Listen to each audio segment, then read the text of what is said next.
Assalamualaikum warahmatullahi wabarakatuh. Salam, Om Swastiastu, Namo Buddhaya, salam kebajikan, salam sejahtera bagi kita semua.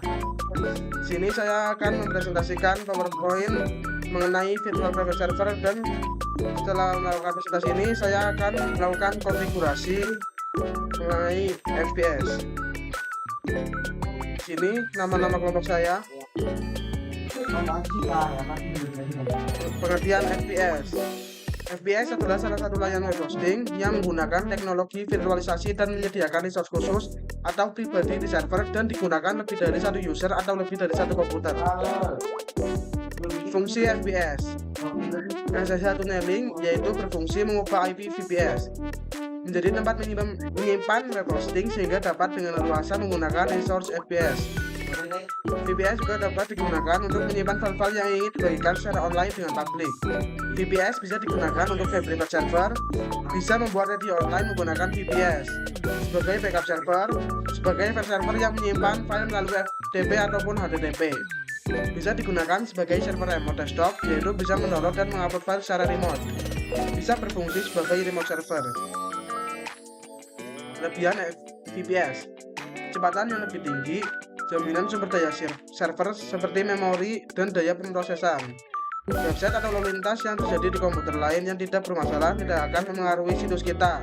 Akses super user atau root ke server.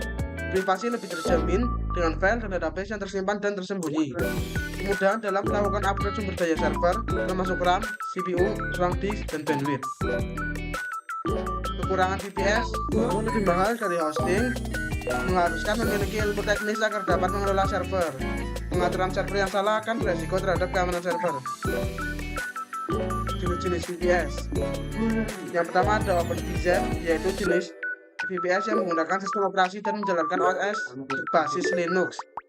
Yang kedua ada KVM atau Kernel Based Virtual Machine, yaitu Linux yang menyediakan kerangka kerja untuk alat pihak ketiga, yaitu untuk menyediakan virtualisasi. Yang ketiga ada XEN atau XEN, sebuah platform virtualisasi open source yang dimulai sebagai proyek penelitian praktek yang dikembangkan oleh Linux serta untuk mengurangi overheat. XEN menerapkan dan digunakan teknik yang disebut para virtualization. 4. Keadaan yang harus menggunakan VPS. Saat website membutuhkan layanan di atas shared hosting karena sering down yang diakibatkan kebanyakan traffic. Saat website membutuhkan manajemen server yang lebih leluasa daripada shared hosting. Saat website menggunakan kostum resource yang lebih fleksibel daripada shared hosting. Jenis-jenis web hosting. Shared hosting digunakan bagi blogger dan website yang sederhana. Kekurangan dari shared hosting: memori dan computing power yang dipakai akan secara bersamaan dengan pengguna lain. Jika jumlah trafik meningkat secara mendadak, sebuah website yang diunggahkan di server yang sama, maka loading website akan menjadi lama. Ini topologinya. Ini saya akan menjelaskan topologinya. Yang pertama ada internet yang berfungsi sebagai sumber koneksi global yang masuk ke jaringan lokal. Yang kedua di sini ada modem, mengubah sinyal dari ISP menjadi sinyal digital untuk diteruskan ke router. Lalu ada router, berfungsi untuk mengatur distribusi IP dan koneksi ke jaringan lokal. Lalu ada switch untuk menghubungkan semua perangkat PC, server, HP di jaringan lokal. Server VPS.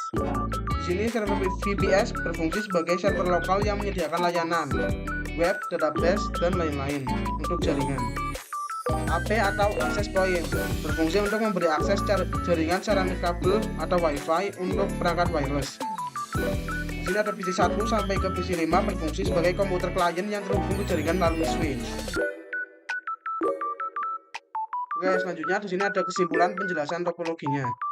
Untuk kesimpulannya, topologi pada gambar merupakan topologi star atau bintang, di mana semua perangkat berhubung ke switch sebagai pusat jaringan. Server VPS berfungsi sebagai pusat data, sedangkan router dan modem menghubungkan jaringan ke internet. Topologi ini efisien, mudah dikelola, dan tetap berfungsi meski salah satu perangkat mengalami gangguan. Sekian penjelasan PPT dari kelompokan ini. Terima kasih. Mohon maaf atas kekurangan dan kesalahan kami. Selanjutnya kami akan memperlihatkan hasil praktik konfigurasi VPS. Pertama-tama buat mesinnya terlebih dahulu, ikuti langkahnya seperti di video.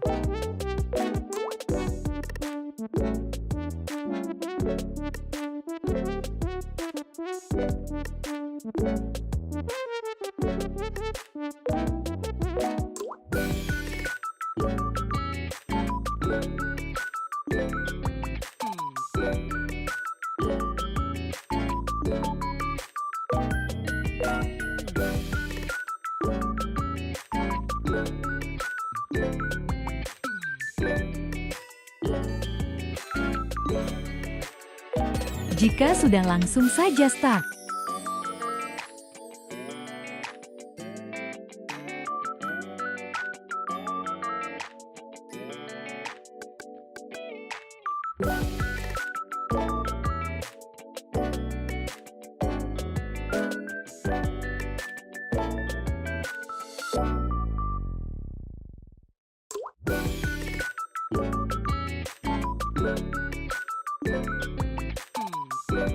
Enter pada graphical.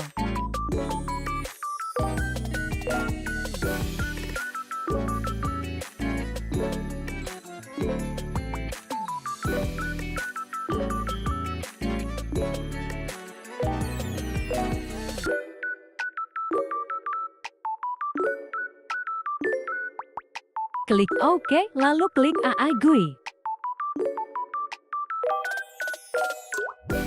Untuk country pilih Indonesia.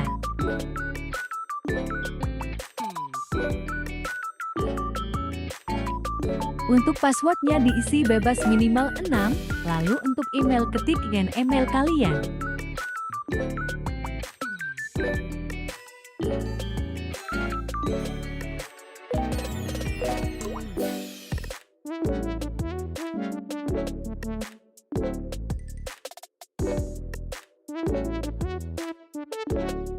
Untuk host namanya di sini saya menggunakan Evan, gmail.com.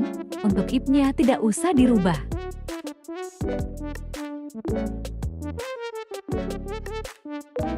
Di sini tunggu saja instalasinya sampai selesai.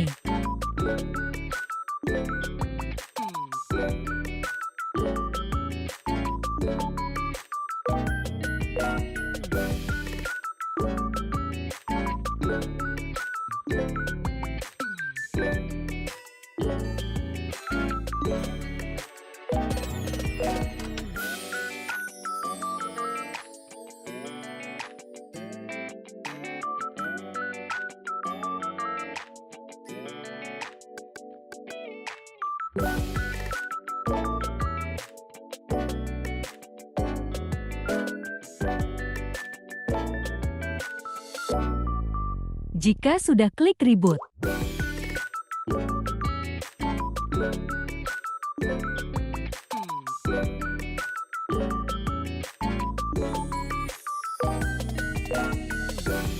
Di sini pergi ke devices lalu nonaktifkan Proxmonya.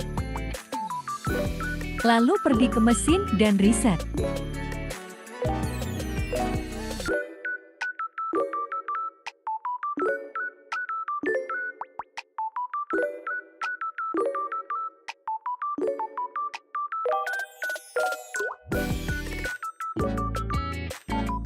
Jika sudah muncul tampilan login, pergi ke Chrome.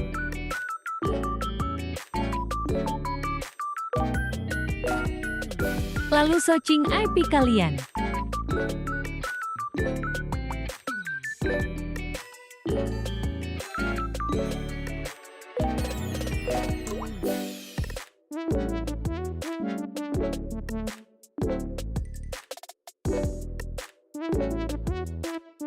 Jika seperti ini, tunggu saja sampai muncul tulisan koneksi private dan ikuti langkahnya.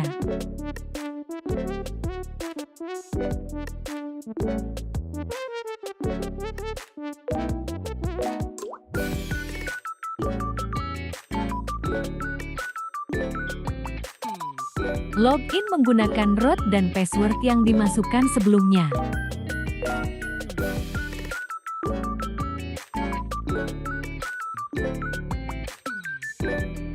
Klik user kalian dan klik local. Pilih ISO image. Lalu upload file Makrotik.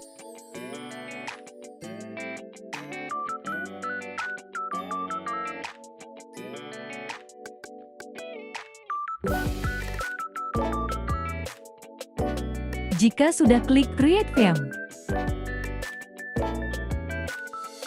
ganti name-nya di sini saya menggunakan Serveravan.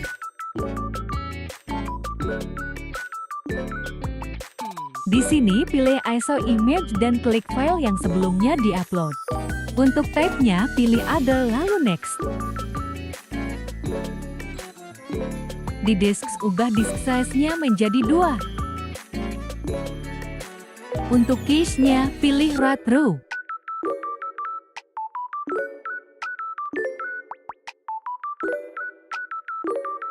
Di CPU ubah type-nya menjadi QEMU64.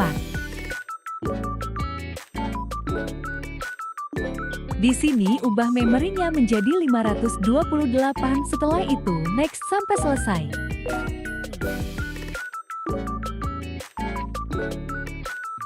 Setelah itu kembali lagi ke Debian dan login menggunakan root.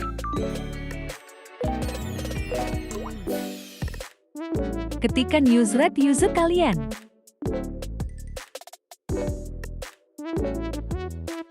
Jika sudah kembali lagi ke Google Chrome, pergi ke Data Center, pilih user, add username kalian,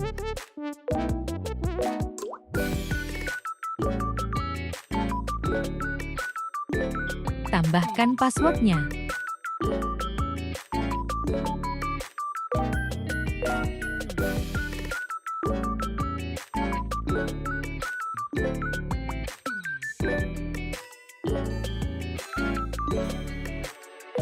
Pergi ke 100. Lalu pilih permission. Add user yang sebelumnya dibuat dan pilih administrator.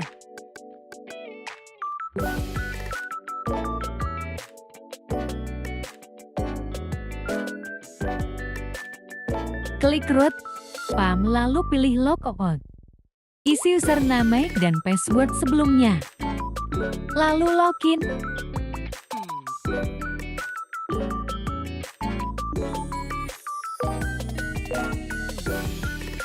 Lalu pergi ke option dan pilih KVM lalu enable.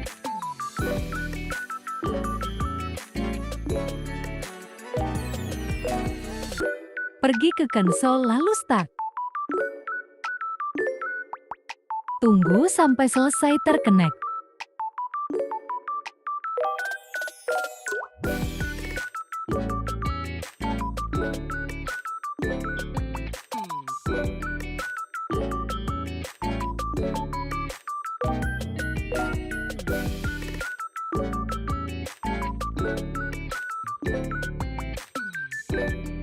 Di sini ketik A.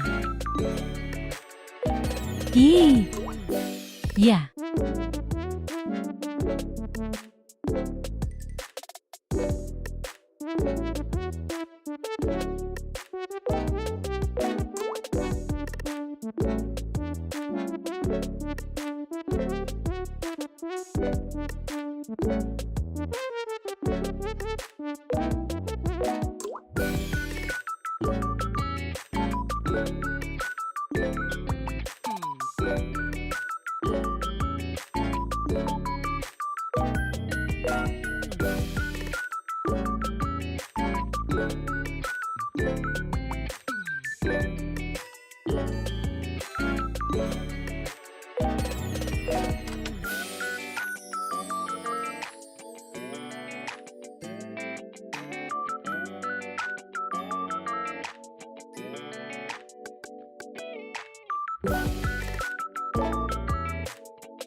Di sini login menggunakan admin.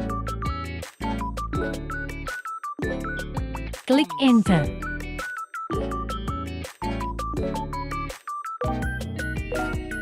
Di sini ketikkan IP DHCP client, interface Ether 1, disable no.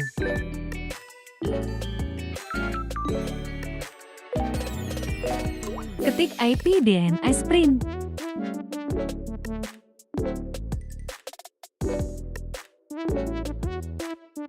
Selanjutnya ketik IP address print.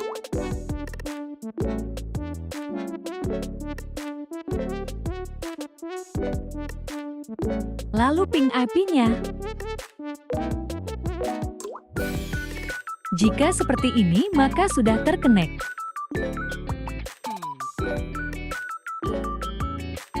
Pergi ke CMD untuk men-pingkan IP-nya. Jika di CMD dan Chrome sudah terconnect, pergi ke aplikasi Winbox.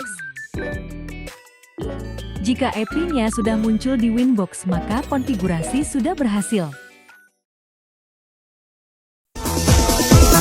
Cipi-cipi